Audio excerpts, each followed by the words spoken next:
advertisers also have to digest Meta's recent shifts. And for more on the implications for that market, let's bring in Mark Douglas. He's the CEO of Mountain. CNBC's Julia Borson is with us as well. Julia, let me just start with you. Have you heard any concerns from advertisers? I've heard a lot of advertisers saying they are going to wait and see how it plays out. Advertisers are incredibly concerned about what they call brand safety, making sure that their brand, whether it's a big consumer brand like Pepsi or whether you're a small business owner and you have a coffee shop, you want to make sure your brand is not next to any offensive or violent content. I heard from the CEO of WPP, one of the largest holding agencies for the ad industry, and he told me, Mark Reed told me, that clients are just starting to digest what this move means, saying they're taking a wait-and-see approach to look at the content on this platform. He said moving it to community notes is one issue, but their main question is whether there will be more divisive content on the platform, and time will tell. And so what Mark Reed is really saying here is it's not just about the fact that you're getting rid of fact-checking from third-party organizations, but also that Mark Zuckerberg has said he wants people to be able to talk more about politics and these various topics that they had sort of minimized conversation about.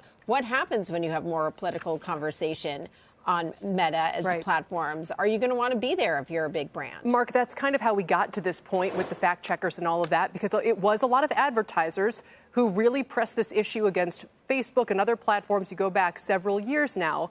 Anytime there was a concern about where their ads were appearing, they would be they'd pull their ads from the platform and so on and so forth. So should we expect similar reactions this time around, or do you think they're not as concerned? Yeah, well, I think it's a bit different. When those concerns came about in the past, it was more about privacy issues. Cambridge Analytica, if I remember the name, those were the concerns that advertisers have. Here, it's more of a free speech argument. And I think for the most part, as long as the content on Meta, I don't think was ever really people were objecting to. So I don't think it's the same thing. The other thing is Meta services the needs. They have 10 million advertisers on the platform. There are, let's call it 250, 350 very large advertisers. They can withstand the blow even if all of those advertisers abandon Meta. Right. So I don't see. To press the point, though, I mean, let's go back to when people were going after Twitter around the time that Musk bought it and saying that it was posting anti-Semitic content, and they showed advertisers, here's your ad next to this content. What are you going to do about it?